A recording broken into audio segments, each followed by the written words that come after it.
Shalom saudara dan saudari sekalian.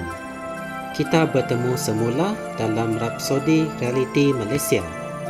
Marilah kita mendengar firman pada hari ini, 27 November daripada Pastor Chris Oyakilome yang bertajuk Bersedia untuk penerbangan yang pertama.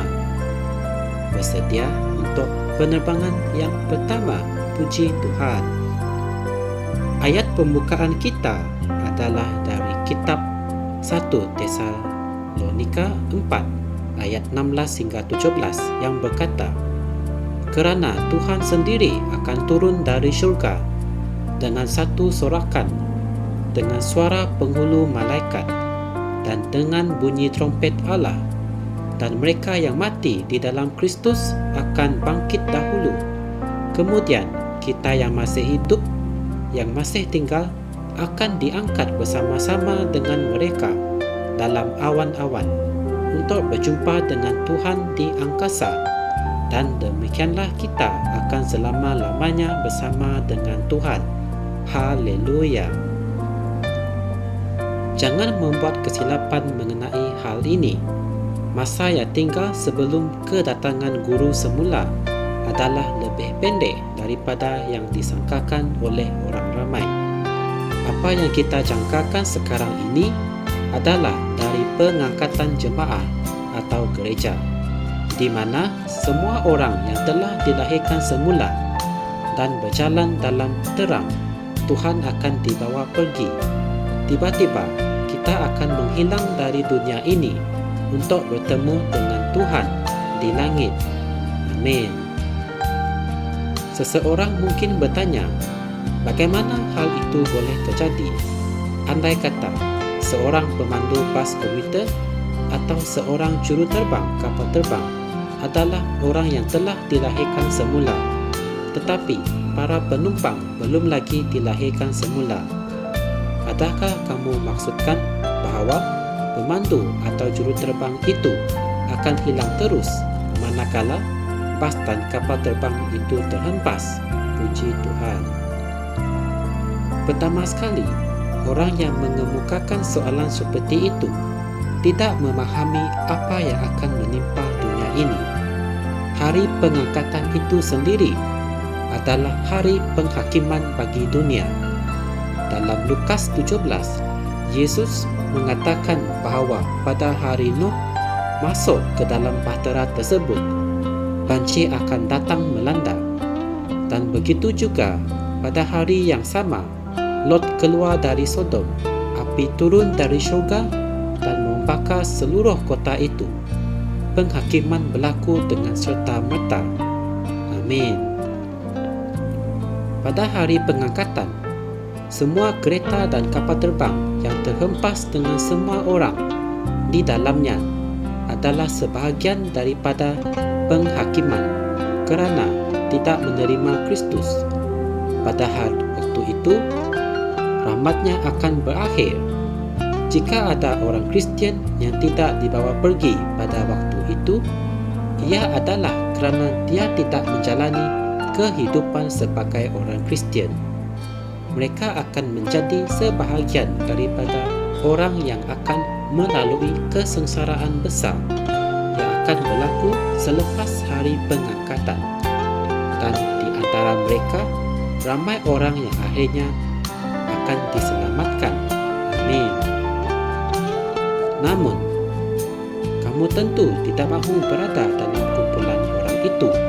Yesus berkata, maka berjaga-jagalah dan berdoalah sentiasa supaya kamu beroleh kekuatan untuk melepaskan diri daripada segala hal yang akan terjadi itu, dan untuk berdiri di hadapan Anak Manusia.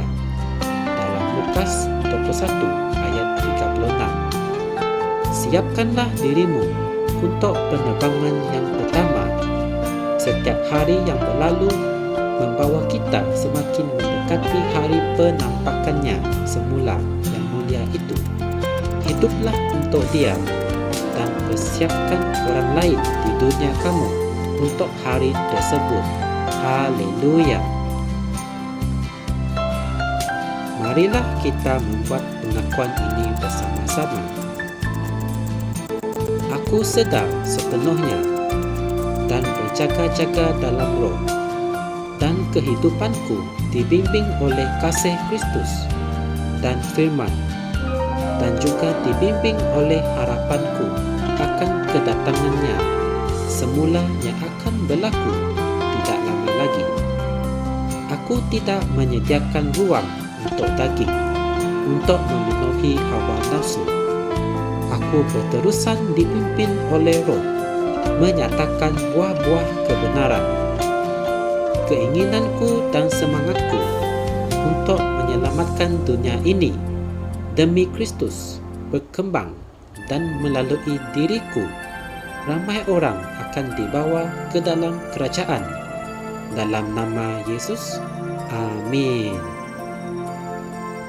Sebagai renungan tambahan, anda boleh merujuk dalam kitab Matius 24 ayat 37 hingga 39, 1 Yohanes 2 ayat 28, Wahyu 1 ayat 7. Secara kesimpulannya, sebagai seorang Kristian, kita harus menerima Yesus dalam hidup kita, kerana Yesus adalah penyelamat kita dalam syurga selepas kita tinggalkan dunia ini. Haleluya. Untuk mengetahui lebih lanjut tentang firman ini, anda boleh tekan like dan subscribe Rhapsody Reality Malaysia. Semoga firman ini membawa makna yang indah kepada anda sekalian. Semoga kita berjumpa lagi dalam segmen yang seterusnya, dan Tuhan memberkati anda semua. Amin. Kami percaya saudara-saudari semua telah diberkati dengan perkongsian firman dari Rhapsody Reality. Bagi sesiapa yang ingin menjadikan Yesus Kristus sebagai Tuhan dalam kehidupanmu, kamu boleh mengucapkan doa ini bersama dengan saya. Ya Tuhan Allah, aku mempercayai Yesus Kristus, Anak Allah yang hidup dengan sepenuh hatiku. Aku percaya Dia telah mati untukku, dan Allah telah membangkitkan Dia dari kematian. Aku percaya Dia hidup hari ini. Aku mengaku dengan mulutku bahawa Yesus Kristus adalah Tuhan dalam hidupku mulai dari hari ini. Melalui Dia dan di dalam nama-Nya, aku mempunyai kehidupan yang kekal. Aku telah dilahirkan semula. Terima kasih Allah kerana menyelamatkan jiwaku.